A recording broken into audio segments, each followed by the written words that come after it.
tey ndaje bi ñu def du ma ne tey sax parce que commencé nañu depuis disons 2 semaines pour jumtukaay yi nga xam ni moom la ñuy utiliser pour mën a waxtaan ak population bi pour ñu mën a xam d'abord programme bi mën a waxtaan ak décideurs yi mën a waxtaan ak prestataires yi même mën a waxtaan ak askan bi de façon générale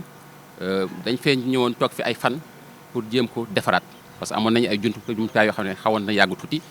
mais dafay baax nga defar jumtukaay yoo xam ne ay xarale yoo xam ne dina la permettre nga mën a waxtaan ak population ñu gën a mën a xam lan mooy vaccination nan fan lañ ko mën defee ak li nga xam ne lépp day tourner ci tour ci vaccination moo tax ñu ñëw fii daje fi ak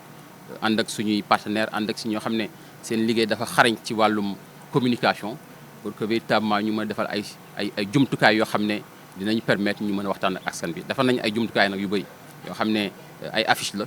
ay flyers defal nañ ay jumtukaay yoo xam ne mën nañ ko jàllale ci télé yi defal nañ ay jumtukaay yoo xam ne mën nañ ko jàllale ci rajo yi defal nañ même ay jumtukaay yoo xam ne mën nañ ko jàllale ci réseaux sociaux yi pour tout simplement que jumtukaay yi il faut que ñun ñu jéem leen adapté ba ñu mën a ànd ak jamono parce que jamono bi dafa dox te jamono buy dox da ngay ànd ak moom donc moo tax véritablement ñu ñëw fii xoolaat suñuy jumtukaay pour que ñu mën a waxtaan ak askan bi parce que contexte bi dafa changé ku gis ni Covid bi def ak coow bu mu indi de telle sorte que ñu bëri parfois seen xel day jaxasoo donc dafay baax nga mën a gën a waxtaan ak ñoom te loolu pour nga mën ko def il faut nga am ay support yoo xam ne dina la permettre nga mën leen indil maanaam li nga xam ni moom la ñu bëgg a xam pour que seen xel mën a dal ñu mën a la jàppale ci liggéey bi ngay def parce que dañ koy faral di wax bu fekkee da ngay def dara te li ngay def population bi gis su boppam yaakaar naa ni fa nga jëm du sori. du loolu sax parce que en fait boo xoolee ñàkku yàgg nañ fi donc boo xoolee commencé na bañ ko taxawalee programme bi bañ ko taxawalee depuis 1979 la donc yàgg na te dox nañ ci ay jéego yu bëri Sénégal dafa nekk réew boo xam ne dañ koy citer ci exemple yi nga xam ni seen programme am na doole donc pour montrer que population bi am nañ ci confiance mais ba Covid ñëwee wax ci bëri moo am ay rumeur parfois mu ñuy ay messages yoo xam ne sax day circuler ci réseaux sociaux yi ci WhatsApp bi mën na jaxase xel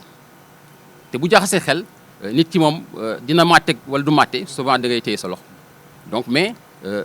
du caageenu population bi wóoluwuñu ñàkku yi mais dañoo bëgg ku leen gën a yokkal xam-xam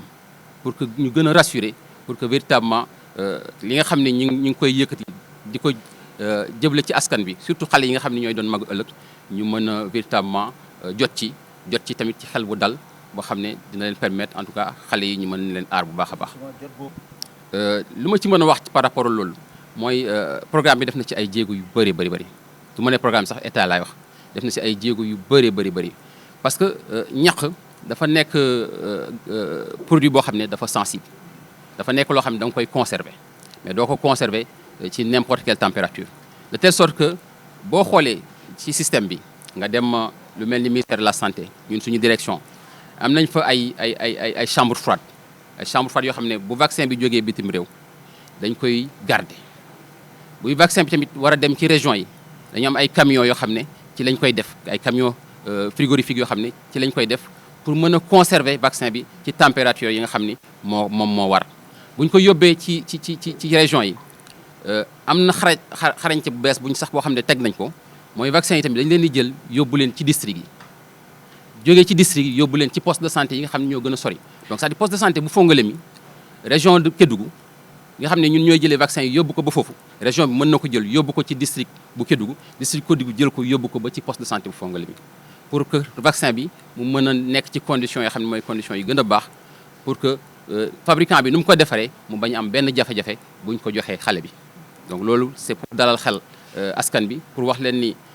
lépp li nga xam ne ñu ngi koy def ci wàllum ñaq bi ñaq yi d'abord dañ leen di conserver ci conditions yi nga xam ne mooy conditions yu mucc ayib pour que véritablement ñu mën ñaq xale yi ci conditions yu baax. waaw xam nga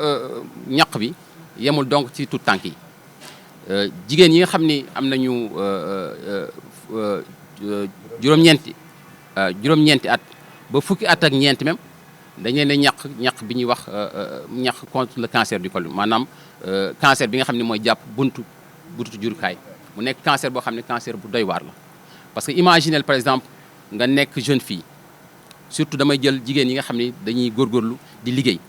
nga liggéey ba jël retraite nga war a noppalu ko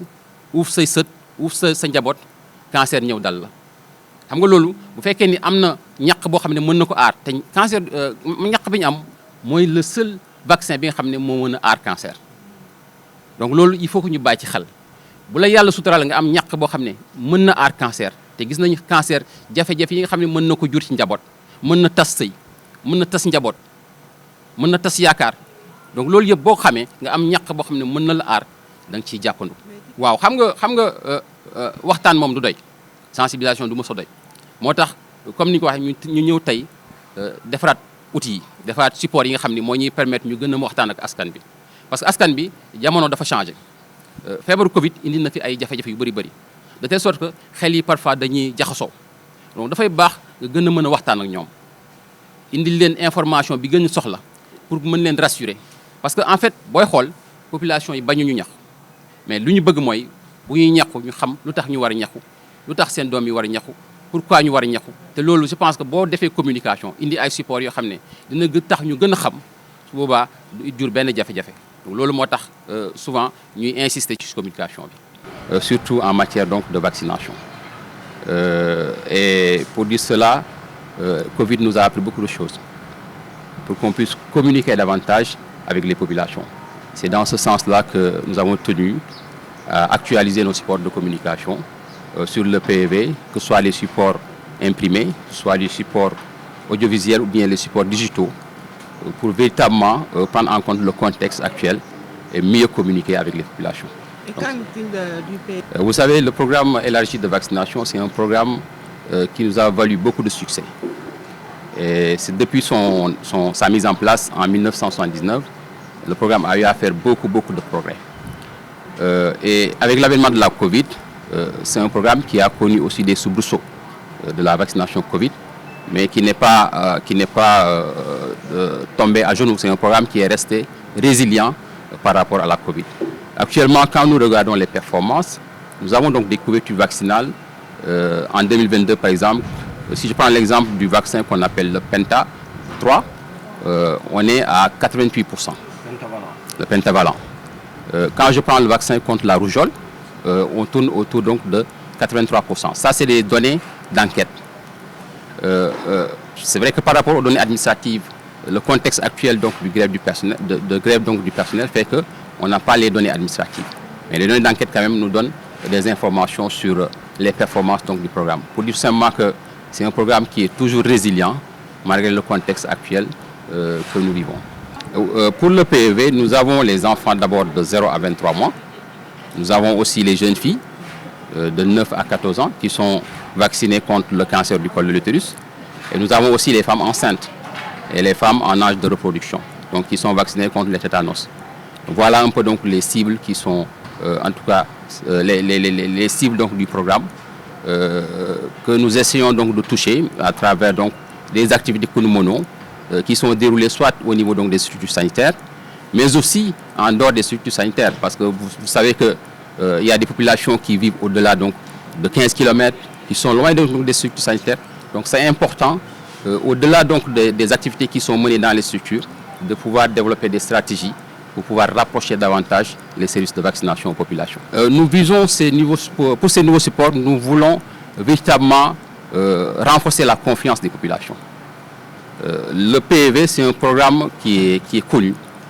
par les femmes, qui est connu par les gardiennes d'enfants. Mais c'est important toujours de prendre en compte le contexte, parce que les choses évoluent. Avec la Covid, il y a eu beaucoup d'informations qui ont circulé, de fausses informations, il y a eu des rumeurs.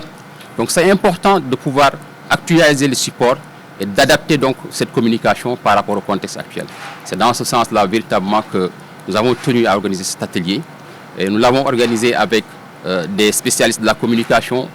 avec donc nos partenaires habituels, pour véritablement avoir donc des supports qui sont adaptés au contexte et qu'on puisse communiquer avec les populations et les rassurer davantage par rapport à ce programme qui est performant et qui est là pour,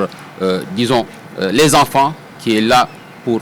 la vaccination donc des femmes enceintes, et leur permettre en tout cas de lutter contre ces maladies qui sont évitables par la vaccination. Vous savez, ça c'est une bonne chose parce que en matière de vaccination, vous avez besoin de vaccins. Nous avons l'habitude de le dire. S'il n'y a pas de produit, il n'y a pas de programme. C'est important que l'État, le gouvernement puisse encore accompagner les efforts qui sont effectués par le programme élargi de vaccination. Et la première des choses, je pense, c'est important d'avoir donc des vaccins. Donc ce projet Madiba, pour moi, c'est une bonne chose qui va nous permettre d'aller vers cette souveraineté que nous attendons par rapport donc à la disponibilité des vaccins. Parce que les vaccins quand même coûtent cher. Donc si l'État fait des efforts dans l'achat des vaccins et fait des efforts pour aller plus loin, pour qu'on puisse produire des vaccins, je pense que ça va nous permettre d'avoir une bonne disponibilité des vaccins et de nous assurer qu'il n'y aura pas de rupture et permettre en tout cas que les activités de vaccination puissent se dérouler convenablement.